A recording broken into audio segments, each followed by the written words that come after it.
ನಮಸ್ಕಾರ. ಬನ್ನಿ, ಇವತ್ತು ನಾವು ಒಂದು ವಿಶೇಷ ಪಯಣಕ್ಕೆ ಹೊರಡೋಣ. ಭಾರತದ ದಕ್ಷಿಣ ಕರಾವಳಿಯಲ್ಲಿರುವ ಒಂದು ಅದ್ಭುತ ನಗರ, ಮಂಗಳೂರಿನತ್ತ. ಇದು ಕೇವಲ ಒಂದು ನಗರದ ಪರಿಚಯ ಅಲ್ಲ, ಬದಲಿಗೆ ಅಲ್ಲಿನ ಸಂಸ್ಕೃತಿ, ಇತಿಹಾಸ ಮತ್ತು ಜನರ ಜೀವನದೊಳಗೆ ಇಣುಕಿ ನೋಡುವ ಒಂದು ಪ್ರಯತ್ನ. ನಮ್ಮ ಈ ಪಯಣವನ್ನ ಈ ಒಂದು ಸುಂದರ ಸಾಲಿನೊಂದಿಗೆ ಶುರು ಮಾಡೋಣ. ಅಲೆಗಳು ನಿಧಾನವಾಗಿ ಕಥೆಗಳನ್ನ ಹೇಳುವ ಕರಾವಳಿ ನಗರ ಇದು. ಅಂದ್ರೆ ಇಲ್ಲಿನ ಸಮುದ್ರದ ಅಲೆಗಳು ಸುಮ್ಮನೆ ಬಂದು ದಡಕ್ಕೆ ಅಪ್ಪಾಳಿಸುವುದಿಲ್ವಂತೆ, ಅವು ತಮ್ಮ ಜೊತೆ ಶತಮಾನಗಳ ಕಥೆಗಳನ್ನ ಹೊತ್ತು ತಂದು ನಮ್ಮ ಕಿವಿಯಲ್ಲಿ ಪಿಸುಗುಟ್ಟುತ್ತದೆ ಅಂತೆ. ಇಲ್ಲಿನ ಗಾಳಿಯಲ್ಲೇ ಒಂದು ಮೋಡಿ ಇದೆ. ಬರೀ ಸಮುದ್ರದ ಉಪ್ಪಿನ ವಾಸನೆ ಅಷ್ಟೇ ಅಲ್ಲ, ಅದರ ಜೊತೆಗೆ ಇತಿಹಾಸದ ಪರಿಮಳವೂ ಬೆರೆತಿದೆ. ಕರಿಮೆಣಸು, ಲವಂಗ, ಏಲಕ್ಕಿಯಂಥ ಮಸಾಲೆಗಳ ಸುವಾಸನೆ ಇದೆಯಲ್ಲ, ಅದು ಒಂದು ಕಾಲದಲ್ಲಿ ಇಡೀ ಜಗತ್ತಿನ ವ್ಯಾಪಾರಿಗಳನ್ನ ಇಲ್ಲಿಗೆ ಹೇಗೆ ಸೆಳೆಯುತ್ತಿತ್ತು ಅನ್ನೋದನ್ನ ನೆನಪಿಸುತ್ತೆ. ಮತ್ತು ಈ ಒಂದು ಭಾವನಾತ್ಮಕ ಸಾಲಿನೊಂದಿಗೆ ಆ ನಗರದ ಹೆಸರನ್ನು ಹೇಳೇಬಿಡೋಣ. ಪ್ರತಿ ಸೂರ್ಯಾಸ್ತವೂ ಮನಸ್ಸಿಗೆ ಹತ್ತಿರವಾಗುವ ಊರು. ಅದು ಬೇರೆ ಯಾವುದೂ ಅಲ್ಲ, ಕರ್ನಾಟಕದ ಹೆಮ್ಮೆಯ ಕರಾವಳಿ ನಗರ, ನಮ್ಮ ಮಂಗಳೂರು. ಹಾಗಾದ್ರೆ ಮಂಗಳೂರನ್ನು ಇಷ್ಟೊಂದು ವಿಶೇಷವಾಗಿಸೋದು ಯಾವುದು? ಈ ಕಾವ್ಯಾತ್ಮಕ ಮಾತುಗಳ ಹಿಂದೆ ಒಂದು ಗಟ್ಟಿಯಾದ ಭೌಗೋಳಿಕ ಕಾರಣ ಇವಿದೆ. ಬನ್ನಿ, ಮೊದಲು ಈ ನಗರದ ಆತ್ಮವಾಗಿರುವ ಅದರ ವಿಶಿಷ್ಟ ಸ್ಥಾನದ ಬಗ್ಗೆ ತಿಳಿದುಕೊಳ್ಳೋಣ.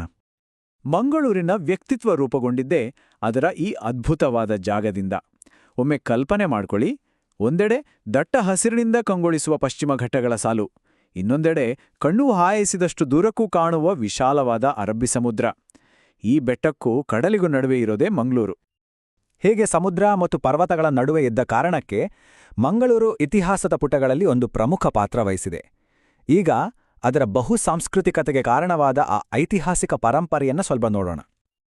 ಅದೆಷ್ಟೋ ಶತಮಾನಗಳ ಹಿಂದೆ ಮಂಗಳೂರು ಅಂದ್ರೆ ಕೇವಲ ಒಂದು ನಗರವಾಗಿರಲಿಲ್ಲ, ಅದೊಂದು ಜಾಗತಿಕ ವ್ಯಾಪಾರದ ಹೆಬ್ಬಾಗಿಲಾಗಿತ್ತು. ಇಲ್ಲಿ ಸಿಕ್ತಿದ್ದ ಕರಿಮೆಣಸು, ಏಲಕ್ಕಿಯಂತಹ ಮಸಾಲೆ ಪದಾರ್ಥಗಳಿಗೆ ಆಗ ಚಿನ್ನದಷ್ಟೇ ಬೆಲೆ ಇತ್ತು. ಹಾಗಾಗಿ ಇಡೀ ಪ್ರಪಂಚದ ಕಣ್ಣು ಈ ಬಂದರಿನ ಮೇಲಿತ್ತು. ಈ ಟೈಮ್ಲೈನ್ ನೋಡಿ, ವ್ಯಾಪಾರ ಹೇಗೆ ಮಂಗಳೂರಿನ ಇತಿಹಾಸವನ್ನೇ ರೂಪಿಸಿದೆಯಂತ ಗೊತ್ತಾಗುತ್ತೆ.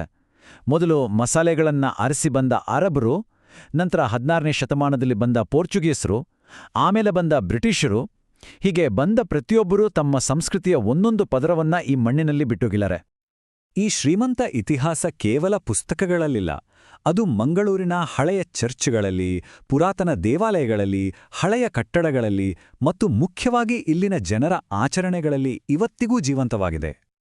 ಇತಿಹಾಸದ ಈ ಭದ್ರ ಬುನಾದಿಯ ಮೇಲೆ ಇವತ್ತಿನ ಮಂಗಳೂರು ತನ್ನ ವೈವಿಧ್ಯಮಯ ಸಂಸ್ಕೃತಿಯನ್ನ ಕಟ್ಕೊಂಡಿದೆ. ಹಾಗಾದ್ರೆ ಬನ್ನಿ, ಇವತ್ತಿನ ಮಂಗಳೂರಿನ ಜನರು ಮತ್ತು ಅವರ ಸಂಪ್ರದಾಯಗಳು ಹೇಗಿವೆ ಅನ್ನೋದನ್ನ ಸ್ವಲ್ಪ ಹತ್ತಿದ್ದಿಂದೆ ನೋಡೋಣ. ಮಂಗಳೂರು ನಿಜವಾದ ಅರ್ಥದಲ್ಲಿ ಒಂದು ಬಹುಭಾಷೆಗಳ ನಾಡು. ಇಲ್ಲಿನ ದೈನಂದಿನ ಜೀವನದಲ್ಲಿ ತುಳು, ಕನ್ನಡ, ಕೊಂಕಣಿ ಮತ್ತು ಮುಸ್ಲಿಂ ಸಮುದಾಯದವರು ಮಾತನಾಡುವ ಬ್ಯಾರಿ ಭಾಷೆಗಳು ಎಲ್ಲವೂ ಒಟ್ಟಿಗೆ ಬೆರೆತು ಹೋಗಿವೆ. ಈ ಭಾಷಾ ವೈವಿಧ್ಯತೆಯೇ ಇಲ್ಲಿನ ಸಂಸ್ಕೃತಿಯ ಅಂದ. ಇನ್ನು ಈ ಭಾಗದ ಸಾಂಸ್ಕೃತಿಕ ಹೃದಯ ಬಡಿತ ಅಂದ್ರೆ ಅದುವೇ ಯಕ್ಷಗಾನ. ಇದು ಕೇವಲ ಒಂದು ಕಲೆ ಅಲ್ಲ, ಇದು ಪುರಾಣದ ಕಥೆಗಳಿಗೆ ಜೀವ ತುಂಬುವ ಒಂದು ಅದ್ಭುತ ಲೋಕ. ಬಣ್ಣ, ಸಂಗೀತ ಮತ್ತು ಅಭಿನಯಗಳ ಒಂದು ಮಾಂತ್ರಿಕ ಜಗತ್ತು. ಯಕ್ಷಗಾನದ ಅನುಭವವೇ ಬೇರೆ. ಆ ಕಂಚಿನ ತಾಳದ ಸಂಗೀತ, ಕಲಾವಿದರ ಶಕ್ತಿಯುತ ನೃತ್ಯ ಮತ್ತು ಕಣ್ಮನ ಸೆಳೆಯುವ ಆ ವೇಷಭೂಷಣಗಳು ಇವೆಲ್ಲವೂ ಸೇರಿ ನಮ್ಮನ್ನ ಬೇರೆ ಲೋಕಕ್ಕೆ ಕರೆದೊಯ್ತವೆ. ಇದು ಕೇವಲ ಮನರಂಜನೆಯಲ್ಲ, ಇದೊಂದು ಜೀವಂತ ಪರಂಪರೆ. ಮಂಗಳೂರಿನ ಇನ್ನೊಂದು ಸುಂದರ ಮುಖ ಅಂದ್ರೆ ಇಲ್ಲಿನ ಸಾಮರಸ್ಯ. ದಸರಾನೇ ಇರ್ಲಿ, ಈದ್ ಇರ್ಲಿ ಅಥವಾ ಕ್ರಿಸ್ಮಸ್ ಇರ್ಲಿ, ಯಾವುದೇ ಹಬ್ಬ ಬಂದ್ರೂ ಇಡೀ ಸಮುದಾಯವೇ ಒಟ್ಟಾಗಿ ಸಂಭ್ರಮಿಸ್ತದೆ. ಇಲ್ಲಿ ಹಬ್ಬಗಳು ಕೇವಲ ಆಚರಣೆಗಳಲ್ಲ, ಅವು ಒಗ್ಗಟ್ಟಿನ ಸಂಕೇತ. ಸರಿ, ಇತಿಹಾಸ ಮತ್ತು ಸಂಸ್ಕೃತಿಯ ಬಗ್ಗೆ ತಿಳ್ಕೊಂಡಿವಿ. ಈಗ ಮಂಗಳೂರನ್ನು ನಮ್ಮ ಇಂದ್ರಿಯಗಳ ಮೂಲಕ ಅನುಭವಿಸುವ ಸಮಯ. ಅಂದ್ರೆ ಅಲ್ಲಿನ ದೃಶ್ಯ, ಧ್ವನಿ ಮತ್ತು ಸುವಾಸನೆಗಳ ಜಗತ್ತಿನಲ್ಲಿ ಒಂದು ಸುತ್ತು ಹೊಡೆಯೋಣ ಬನ್ನಿ. ಮಂಗಳೂರಿನ ಕಡಲ ತೀರಗಳಲ್ಲೇ ಎರಡು ವಿಭಿನ್ನ ಅನುಭವಗಳು ಸಿಗ್ತವೆ.